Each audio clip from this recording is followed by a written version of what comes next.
old days, Mr. Yedurappa was there without an expansion.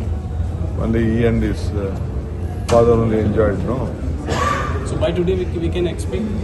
Okay ಈಗ ಕಾವೇರಿ ಸಂಬಂಧಪಟ್ಟಂತೆ ಸರ್ವಪಕ್ಷದ ಸಭೆಯನ್ನು ಭಾನುವಾರ 11 ಗಂಟೆಗೆ ಕೃಷ್ಣಾದಲ್ಲಿ ಕರೆದಿದ್ದೇನೆ. ನಮ್ಮೆಲ್ಲ ಮಾಜಿ ಮುಖ್ಯಮಂತ್ರಿಗಳಿಗೆ ಮತ್ತು ಆ ಭಾಗದ ಸಂಸತ್ ಸದಸ್ಯರುಗಳಿಗೆ ಎಲ್ಲ ಕೂಡ ಮತ್ತು ಎಲ್ಲ ಪಕ್ಷದ ನಾಯಕರುಗಳಿಗೆ ಫ್ಲೋರ್ ಲೀಡರ್ಸ್ಗೆ ಕೂಡ ನಾವು ಆಹ್ವಾನವನ್ನು ಕೊಟ್ಟಿದ್ದೇವೆ. ಅವರೆಲ್ಲ ಬಂದು ಪಾರ್ಟಿಸಿಪೇಟ್ ಮಾಡೋಕ್ಕೆ ಆಲ್ ಪಾರ್ಟಿ ಮೀಟಿಂಗನ್ನು ಕರೆದು ಚರ್ಚೆ ಮಾಡ್ತೇವೆ.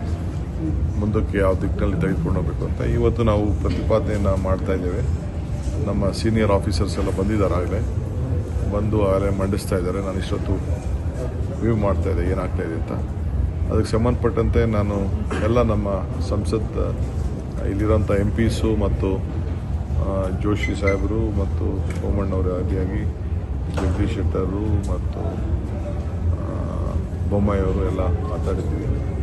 ಅವರು ಎಲ್ಲ ಅವ್ರ ಕೈಲಿ ಏನು ಶಕ್ತಿ ಮೇಲೆ ಅವರೆಲ್ಲ ಸಹಕಾರ ಕೊಡ್ತಾ ಇದ್ದಾರೆ ರಾಜ್ಯದ ಹಿತಕ್ಕೆ. ಅದನ್ನು ನಾನು ತಿಳಿಸಲೇಬೇಕು.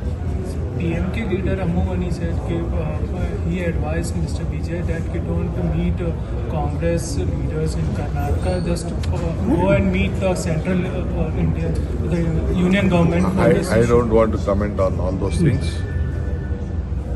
We don't want to fight each other. There is a law of the land. Let us respect each other.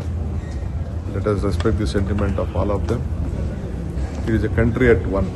Sir cabinet expansion ಬಗ್ಗೆ ಸರ್